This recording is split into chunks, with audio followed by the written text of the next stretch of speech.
Amém? Amém. É sempre muito bom estarmos na presença do nosso Deus.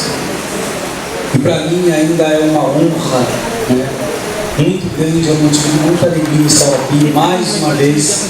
A última vez que estivemos aqui há poucos tempos, fui surpreendido pelo convite de estar pela oportunidade, pela responsabilidade de estar ministrando a palavra do Senhor. E nesta noite eu ainda continuo, né, com o meu coração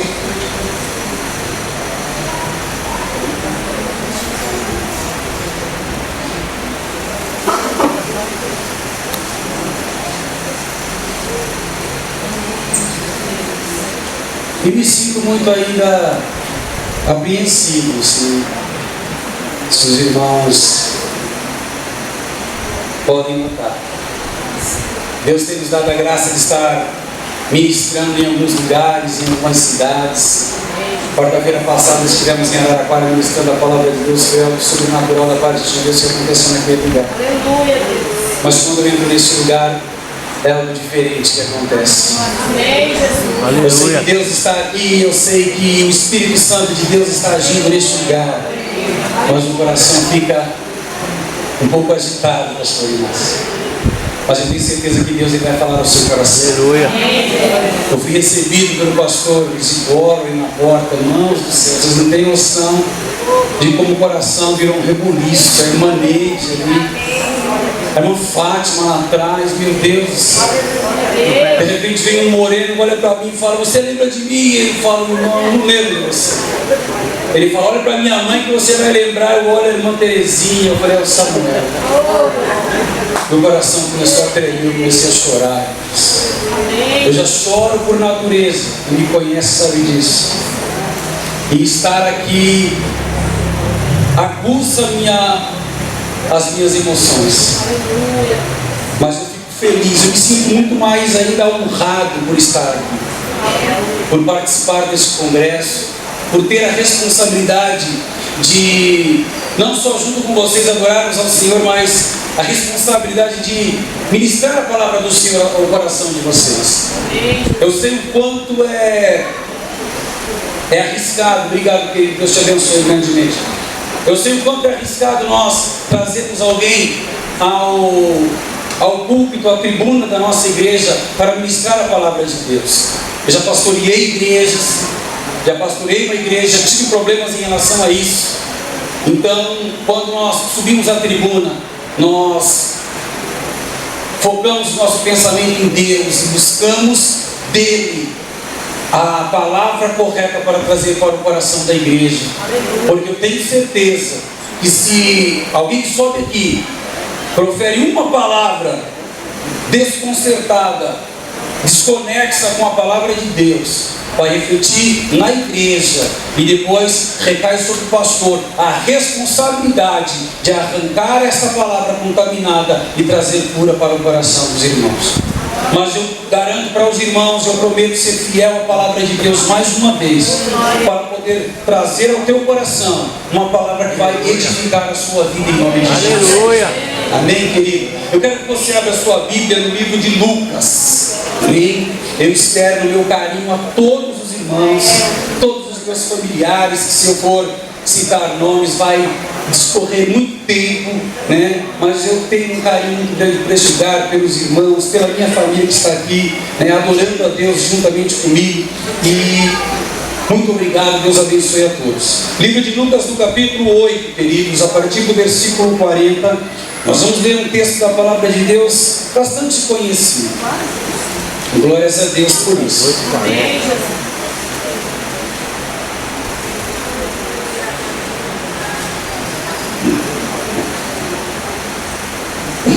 Glórias a Deus por este congresso, por este tema maravilhoso, amém?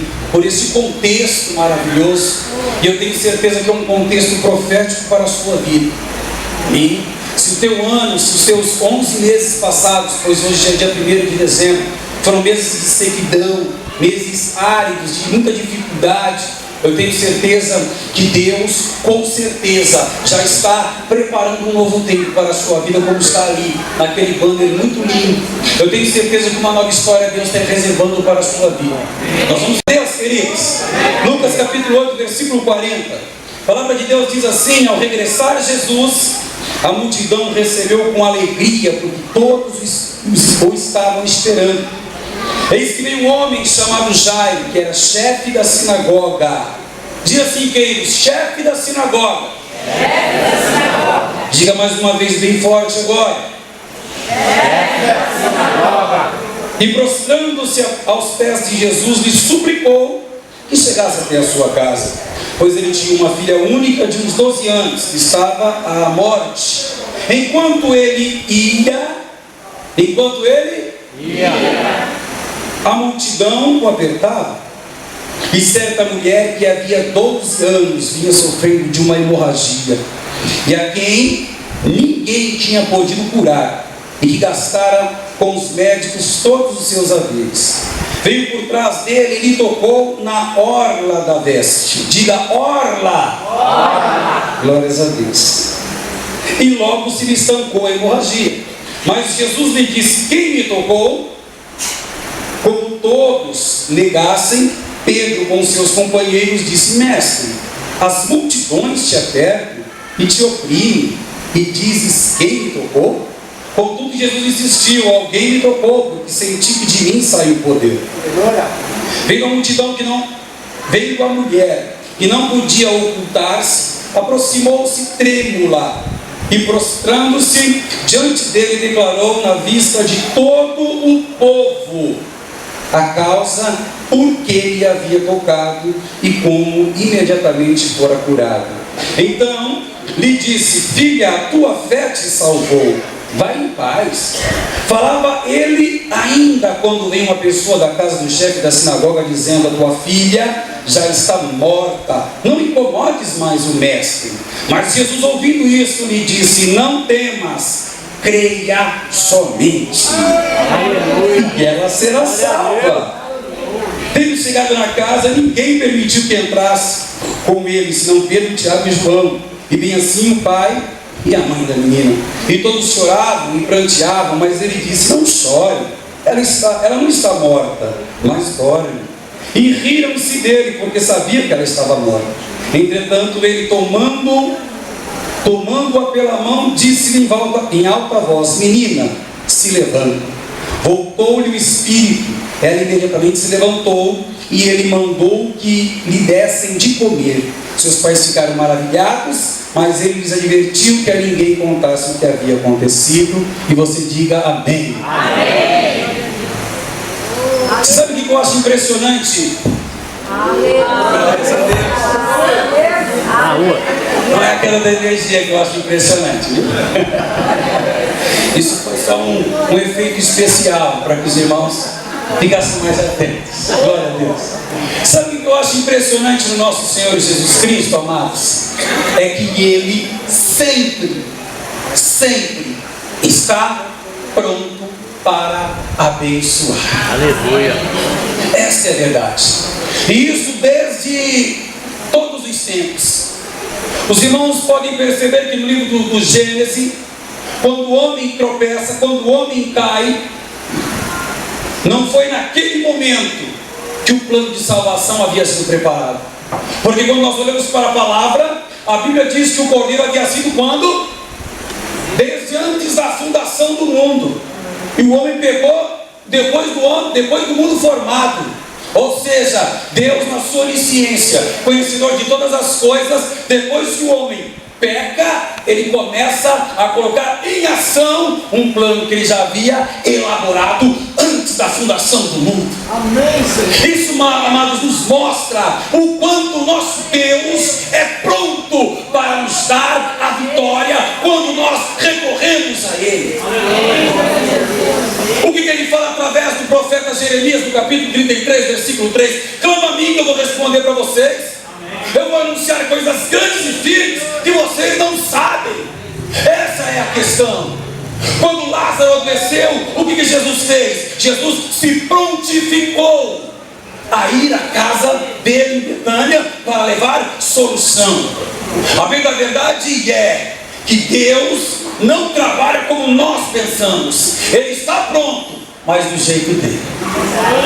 Você pode olhar para o irmão que está do teu lado e dizer assim: irmão, Deus está pronto para te ajudar, mas a equação é Ele quem faz. O resultado é vitória, o resultado é milagre. Mas se você pensa que Ele vai fazer um resultado de 10, 5 vezes 2 ou 5 mais 5, está enganado. Pode ser que Ele chegue para você e faça 1, mais 1, mais 1, mais 1, até chegar a 10. Mas uma coisa é certa: o 10 vai chegar, e o milagre também, porque Ele é fiel para te responder. Aleluia! Deus está sempre pronto para abençoar aqueles que chegam a Ele. É por isso que a palavra dele diz, Ele mesmo: chegai-vos a mim, e eu me achegarei a vós, diz assim. Então é interessante que Jairo, um líder religioso, muito experiente, experimentado na palavra de Deus, ele chega aos pés do rabino, ele chega aos pés de Jesus, o mestre, e fala: a minha filha está sofrendo muito, mestre. Ele se prostra diante do Senhor e o adora, diz a Bíblia. Por quê? Porque ele sabia que através da adoração o coração de Deus era conquistado. Você pode estar passando pelo momento mais difícil da tua vida, mas quando você abre o teu coração para adorar a Deus, a minha Bíblia diz que Deus se levanta do trono. Ele começa a olhar o que está acontecendo abaixo dele nos céus e na terra também. E quando ele quando a sua atenção é chamada pela adoração, com certeza Deus começa a levantar pessoas, Deus começa a preparar respostas, Deus começa a enviar provisão, mas Ele faz coisas grandes na vida de quem o adora. Está passando por um momento difícil? Adora a Deus. Está passando por uma luta que você não está entendendo nada? Adora a Deus, porque com certeza a resposta dos adoradores, elas vêm, e elas vêm direto do céu, do trono de Deus. Jairo se curva diante do Senhor e o adora. Diga: vá até a minha casa. A Bíblia diz que Jesus, de onde estava, seguiu em direção à casa de Jairo. E Jesus está caminhando, queridos, até a casa de Jairo. Só que de repente alguém rouba a cena. Você já pensou que é interessante como acontece muitas vezes com nós cristãos? Nós muitas vezes estamos na igreja há 10, 15, 20 anos, 30 anos. Aí chega uma pessoa que é recém-convertida e ela recebe um milagre. O que passa pelo coração daquela pessoa que já tem mais tempo na igreja? Poxa vida! Vai dizer que aqui ninguém nunca falou isso. Tem gente que riu, que eu já sei que as pessoas até sabem o que eu vou falar. Faz tanto tempo que eu estou na igreja, faz tanto tempo que eu sirvo a Deus, que eu vou aos cultos, que eu oro, que eu jejuo, que eu canto com as irmãs, com os irmãos, que eu prego.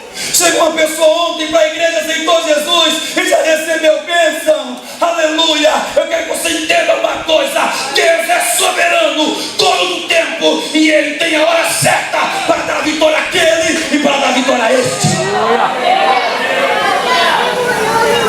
Muitas vezes eu sei que é difícil entendermos este fator, mas só que se a Bíblia fala que os últimos serão os primeiros, dá para mais ou menos avaliar esse princípio e esse pensamento. Eu me recordo do meu filho, que quando ele era criança, ele sempre ia à escola e a mãe dele sempre levava ele por último. Atrasada, levava ele, ficava sempre em último da fila, pastor Inácio. E ele ficava triste, irmão.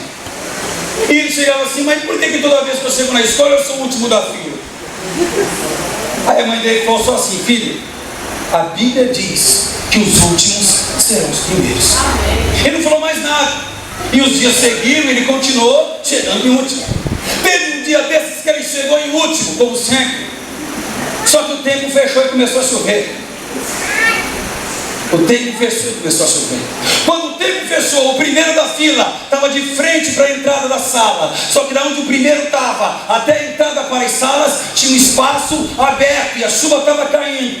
A professora olhou para o último e falou: quem está em último? O Felipe, eu, tia. E falou assim: então você vira para trás. Ele virou, todos viram também. Vamos, a fila vai começar lá. E o Felipe foi o primeiro da fila, porque Deus responde quando alguém está crendo na sua palavra. Se você acredita e estão dizendo que você é o último, Deus colocará você como o primeiro na fila, e Ele será glorificado através da sua vida. Se Deus respondeu para uma criança, não vai responder para você, meu irmão? Aleluia! É só você continuar acreditando no Senhor, porque Ele não é homem para mentir, não é filho do homem para se arrepender. Eu não sei que cargas d'água levaram você para o último lugar da fila, mas o Espírito Santo vai lá buscar você e você vai chegar lá.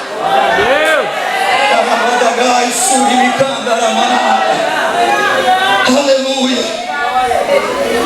A palavra de Deus diz que uma mulher que vinha sofrendo por 12 anos com uma hemorragia constante, ela se arrasta e toca na roupa de Jesus. É interessante, irmãos, que aquela mulher tinha tantos lugares na roupa de Cristo para tocar. Por que ela toca lá na orla?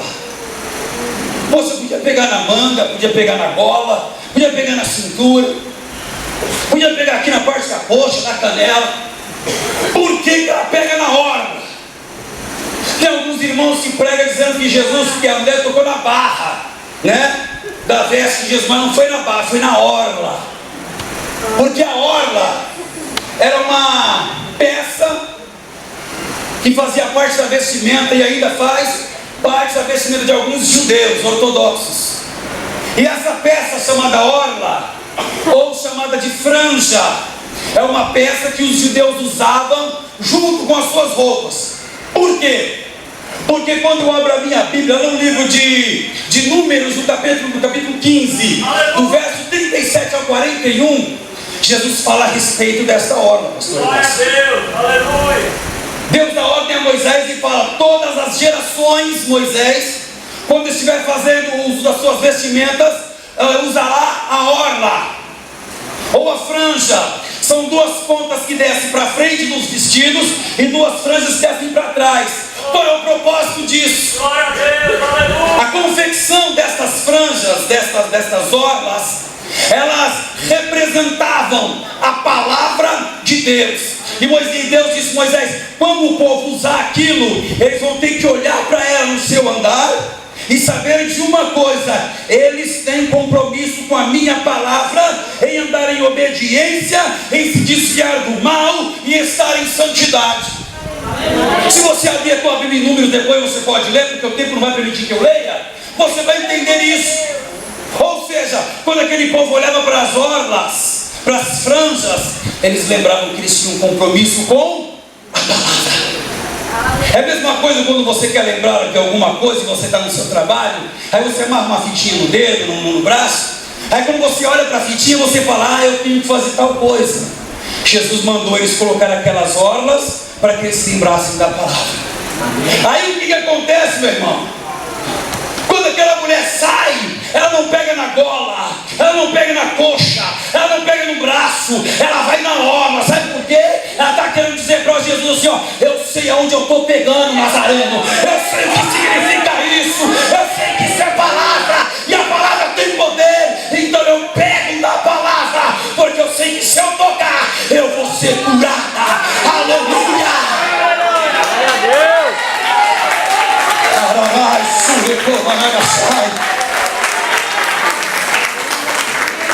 Quem tem contato com uma palavra, amados, tem contato com o sobrenatural. Gênesis 1:1, no princípio criou Deus os céus e a terra, e 2, a terra era sem forma e vazia, e o Espírito de Deus pairava sobre a face das águas. E o versículo 3, e disse Deus: haja. Sabe o que é o haja? A palavra. Quando a palavra de Deus foi pronunciada, a terra foi impactada pelo poder da palavra e começou a acontecer fenômenos, aonde veio a existência Todas as coisas que nós vemos nos dias de hoje, quem tem contato com a palavra, tem contato com o sobrenatural de Deus. Aleluia. O que Jesus Cristo disse para Pedro? Pedro, afasta um pouco o teu barco para o mar da Galileia, que eu preciso pregar para a multidão. Jesus ensina Pedro, afasta. Passado a pregação, ele fala: agora vai mais adiante, lança a tua rede novamente para pescar. Pedro fala: mestre, eu passei a noite inteira pescando, eu estava lavando as redes, ia dormir, foi frustrante a minha noite. Era isso que ele estava querendo dizer. Só que tem uma coisa, mestre, a tua palavra foi pregada, e sobre a tua palavra eu vou lançar as redes. Quando ele lança a rede dele na palavra de Deus, o milagre foi tão extraordinário que a glória de Deus se manifesta na água. E eu creio que os peixes são atraídos pelo poder de Deus. Querido, se você quer milagre, tenha contato com a palavra de Deus. Se você quer ver cura na tua vida, tenha contato com a palavra. Você não vai receber poder ou milagre da parte do pastor Ailton ou de qualquer outro obreiro que sobe aqui para ministrar. Mas se você tiver contato com a palavra, o poder de Deus vai entrar em contato com a sua vida e vai fazer milagre acontecer. Aleluia! Aí entra aquela canção que eu gosto muito de cantar: vai acontecer milagres hoje aqui, vai acontecer milagres hoje aqui, não importa a sua dor, o teu Deus é doutor, vai acontecer milagres. Quem acredita na palavra de Deus aqui? Então ela vai fazer efeito na sua vida, ela vai liberar um milagre na tua casa, ela vai fazer um sobrenatural na tua família. Eu profetizo nesta noite, em o nome do Senhor Jesus Cristo, que o poder, a glória da palavra vai trazer um extraordinário sobre você. Aleluia! Glória a Deus! Pastor, mas e Deus nessa história? Eu digo para você, João 1:1, no princípio era o verbo, e o verbo era Deus, e o verbo estava com Deus. A palavra é Deus, Deus é a palavra tem poder. Aleluia! Aleluia! Glória a Deus! É por isso que eu amo a palavra. Aleluia! A palavra de Deus impactou a minha vida. Amém, Senhor. Eu já disse isso aqui na última vez que estive aqui. Quem vivia, e até eu mesmo vivendo, jamais imaginaria que algo como o que está acontecendo pudesse acontecer com a minha vida. Mas no dia que a palavra de Deus foi liberada, não aconteceu nada. Mas no dia que a palavra foi liberada, e eu peguei a palavra. Maravilha! Eu peguei a palavra. O que Jesus fala que a palavra é? Semente. E o coração é a terra. Enquanto a semente foi cair em terra improdutiva, em terra de pedregulhos, em terra de espinhos, nada estava acontecendo. A partir do momento que eu comecei a tratar a terra, a adubar e regar, e ela se tornou uma terra fértil, a palavra veio e germinou e brotou e cresceu. E Deus tem confiado a mim o ministério da palavra para mostrar para você que aquilo que Ele tem feito na minha vida e através da minha vida, muito mais abundantemente além do que você tem pedido e pensado, Ele pode fazer acontecer na sua vida para a glória do nome dEle. Creia na palavra do Senhor. Não desista da palavra de Deus. Se o diabo tem soprado nos teus ouvidos para você abandonar a palavra, para você desistir do teu ministério, para você esquecer de Jesus, olha para a palavra de Deus, queridos. Olhem para a palavra de Deus. Qual que é o tema do congresso? Profetiza, filho do homem, assim diz o Senhor. Aleluia. A palavra do meu Deus diz em Ezequiel capítulo 37 que Ezequiel olha para aquele vale, meu Deus do céu. Pensa comigo, queridos. Se você olha para a palavra, ou se você ouve a palavra em caráter superficial, você não vai ter o sentimento do que é um vale. O vale representava o luto, o vale representava o sofrimento, o vale representava a angústia de pessoas que foram levadas, de repente jovens, famílias foram destruídas, lares foram ceifados, jovens perderam as suas vidas em batalhas. Por quê? Porque estavam jogadas naquele vale cheio de ossos secos. Ali é o fim da história, ali é o ponto final da vida. Aleluia.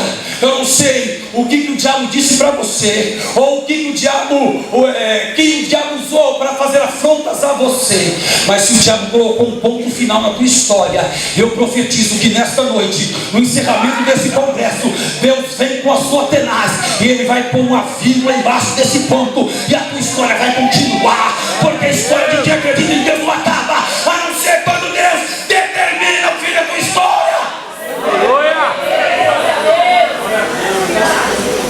Nem depois da morte a história de Eliseu havia acabado, porque a minha Bíblia diz que estava acontecendo uma guerra perto da cova onde Eliseu havia sido sepultado, e os seus ossos estavam expostos, e um dos soldados morreu e caiu aonde? Na cova onde estavam os ossos. O que aconteceu com o soldado? Ele voltou a viver.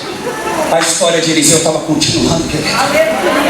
Se o diabo tenta interromper a tua história, a palavra de Deus vem dos quatro ventos, ó Espírito, vem dos quatro ventos, ó Espírito, vem dos quatro ventos, ó Espírito, e sopra sobre essa igreja, e sopra sobre essas famílias, e sopra sobre estes lares, e sopra sobre estes ministérios, para que vivam, sopra sobre essas profissões, sopra sobre este trabalho, sobre essa empresa, porque vai acontecer milagre.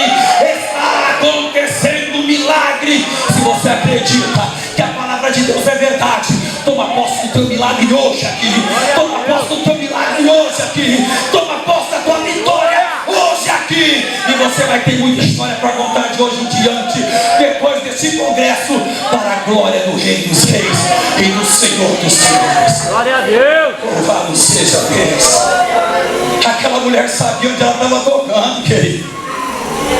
Aleluia, caiu aqui. Aquela mulher sabia onde ela estava tocando.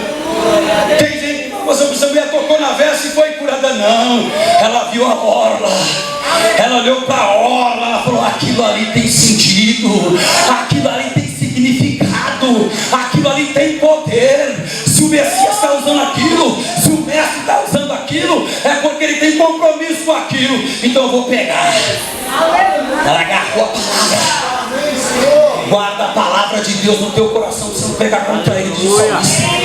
E se você não pegar contra ele, ele vai te favorecer nas bênçãos e vitórias. É simples assim. Agora o que me chama a atenção também, queridos, outro detalhe lindo aqui, continuando a história. Oh Jesus. Não aconteceu um milagre com aquela mulher de fluxo de sangue? Não foi uma bênção? A mulher havia gastado todos os seus bens, suas riquezas, seus haveres, como diz a Bíblia, com médico, e nada tinha acontecido. Poxa, ela foi curada, Jesus sabia, ele é onisciente. Ele poderia ter feito o quê? Eu sei que me tocou, pode ir embora porque a tua fé te curou. Ele não poderia ter feito isso? Ele não poderia, pastor Inácio, ter sido um pouco mais discreto, como nós costumamos dizer, né, irmã Neide? Oh, Messias, seja discreto aí. Mamãe sempre dizia que quem fala demais dá bom dia a cavalo. Mamãe dizia assim, a tia Alice também dizia isso aí. Então, ou seja, quando você fala demais, você acaba cometendo algumas gafes. E Jesus fez o quê?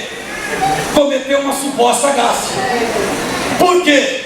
Ele disse assim, queridos, presta atenção, já nós vamos terminar. Jesus disse assim, alguém me tocou. Aí Pedro, né, mais sensato, mas poxa, os discípulos, o mestre, onde era, né? Se uma multidão compunha 4 a 5 mil pessoas, imagine as multidões, quantas pessoas deveriam ter ali? É claro que nem todas tocavam, mas oprimiam Jesus. Jesus estava ali oprimido. Aí Pedro falou, mas mestre, todo mundo de perto pergunta quem te tocou? Não, alguém me tocou com um propósito. É por isso que quando você for ler a Bíblia, ali é com um propósito. Você precisa de um milagre? abre a Bíblia e diz: eu preciso de um milagre, Senhor. Quando você coloca o teu joelho para orar: Senhor, eu quero me colocar na tua presença, eu preciso de um milagre. Mas não ora só quando você precisa de milagre, não. Não leia a Bíblia só quando você precisa de milagre, não. Ore em todo o tempo. Leia a palavra de Deus em todo o tempo, que assim os milagres serão constantes na tua vida. Deus te levará por um caminho de vitória. Jesus perguntou: alguém me tocou porque de mim saiu virtude. Aí aquela mulher fez o quê? Fui eu, Senhor. E vocês prestaram atenção na palavra, o que ela fez? Ela revelou o porquê. Ela revelou o porquê, foi? Ela falou o motivo pelo qual ela havia tocado no mestre. E qual era o motivo? Ela era hemorrágica. Só que se você abrir a tua Bíblia no livro de Levíticos, no capítulo 15, a partir do versículo 25, a lei de Deus a Moisés foi dada para aquelas mulheres que tinham uma hemorragia constante. E a mulher, quando tinha uma hemorragia constante, sendo ela na sua menstruação, na sua regra, ou fora da regra, ela era o quê? Era o quê? Era o quê? Imunda. Aquela mulher era imunda. Levíticos capítulo 15, versículo 25 até em diante, fala o quê? Até o versículo 30 me fala a memória. Fala que o quê? Aonde a mulher tocasse, o lugar seria... Quem tocasse nela seria? Quando ela fala o motivo, o que Jesus queria com isso? Era a mesma coisa que Jesus dissesse assim: pastor Inácio, ó, eu fiquei imundo, gente. Porque ele pediu para a mulher revelar para ele o motivo. Se ele tivesse ficado quieto, irmãos, não seria melhor? Não é assim? Se Jesus não tivesse complicado tanto, não seria melhor? Mas por que, pastor Isidoro, que Jesus complica tanto? Por que ele complica demais, hein, irmão? Ele fala: eu quero saber quem me tocou, porque de mim saiu virtude. Aleluia. Aí a mulher fala: eu toquei. Por que você me tocou, mulher? Eu tinha hemorragia constante, mestre. Aí eu toquei no Senhor, fui curado. Que testemunho lindo. Agora eu perguntou a palavra, pode ser. E o chefe da sinagoga? E o chefe da sinagoga? O chefe da sinagoga havia crescido em toda a Torá. Ele conhecia a Torá de ponta a ponta. Ele conhecia as 613 leis que havia na Torá. Então ele conhecia a lei sobre a mulher que tinha hemorragia. Aonde ela tocasse seria imundo, e quem tocasse nela seria imundo também. E agora?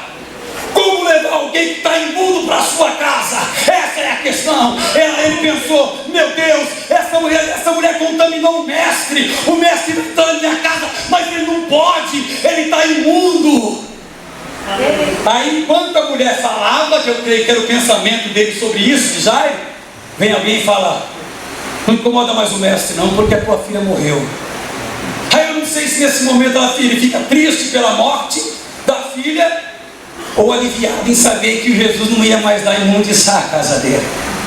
Mas agora a questão é: por que Jesus complica tanto? Sabe por quê? Aleluia. Porque ele quer exigir a sua fé. Aleluia. Ele quer que você dependa dele. Enquanto você estiver dependendo dos seus recursos, você vai continuar sobre eles. Mas a partir do momento que você fizer como Pedro, tirar o pé do barco e começar a andar, você vai ver milagres extraordinários acontecer na tua vida, na tua casa, na tua família, na tua história, porque Deus vai fazer o sobrenatural. Glória a Deus. Enquanto você estiver sob o teu apoio natural, querido, Jesus não precisa fazer nada por você, porque você mesmo está fazendo. Agora, quando você sai, aleluia, quando não resta mais nada do que fazer. Se não me falha agora, eu falei aqui a respeito de Lázaro, aqui na última mensagem, não foi? Por que Lázaro chegou só no 4º dia em Betânia? Porque se ele tivesse chegado no 3º dia, no 2º dia, ou no 1º,